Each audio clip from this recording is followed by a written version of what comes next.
Hey, what's up, Tony? So today what I wanted to address was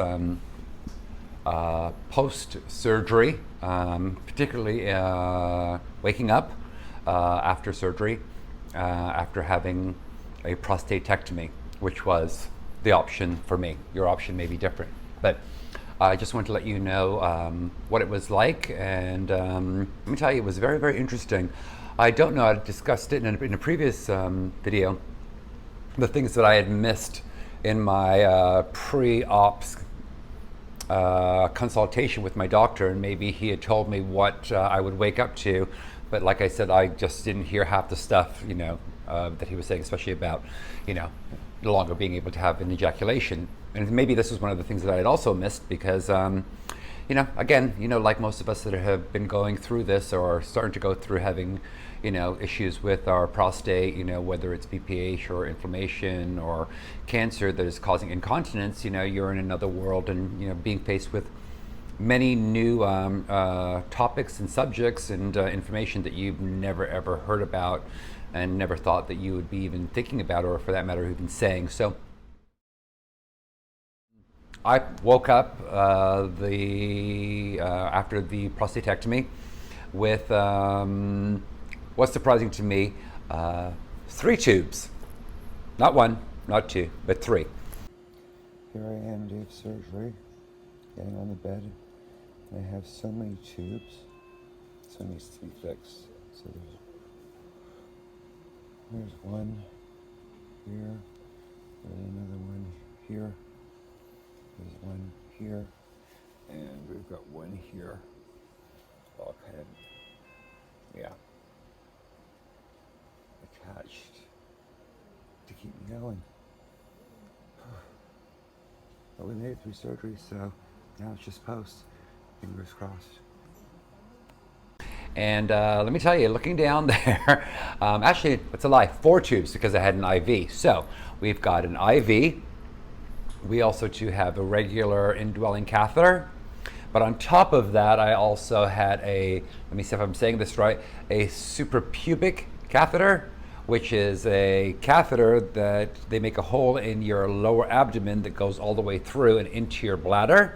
So I had that one on that side, and then on this side, I had another tube, which was a drain to drain the excess blood, coupled with the stitches, right? There was a lot going on. And the point of this video is to let you know that, maybe there was nothing to be said that the urologist has said to me about what it would look like when I woke up after the surgery and whatever surgery. Maybe there was a complication, or maybe there was something that he had to do at the time, but it was a bit of a shock to wake up with many more tubes than I had anticipated.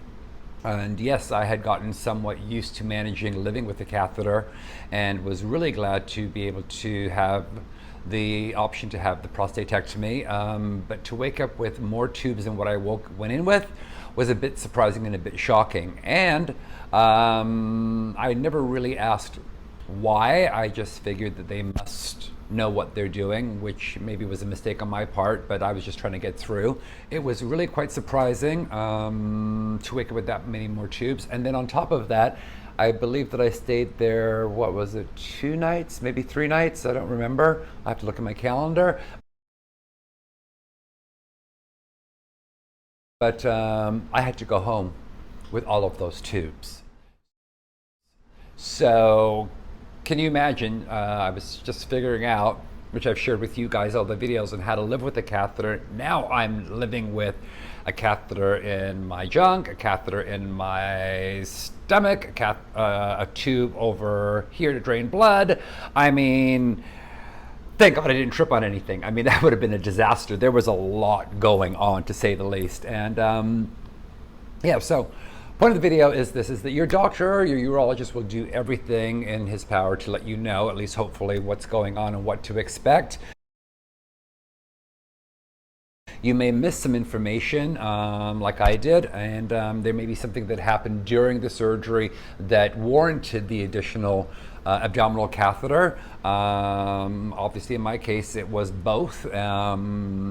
for whatever reasons. I continue to trust my doctor because I still see him, my doctor. But I would actually ask your doctor what to expect so that there are no surprises, like what I went through. I remember that it might have helped when I woke up and I actually took the covers and went like this and literally just went, I just can't, right?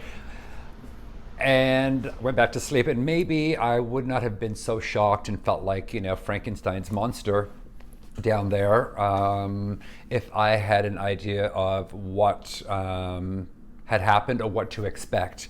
Also, to maybe it would have been an additional bedside manner thing when the doctor came in to check on me to say, listen, before you look down there, I want to let you know what's going on, and it might be a surprise. Because it was actually really shocking. So all this to say is, if you are faced with prostate surgery of any kind, whatever it is that you choose or is recommended, is to ask a lot of questions about what to expect when you wake up. I do believe, and I'm a firm believer, that this is connected with everything, and if this is right and if this is prepared as much as possible, right, it only helps with your healing and your recovery.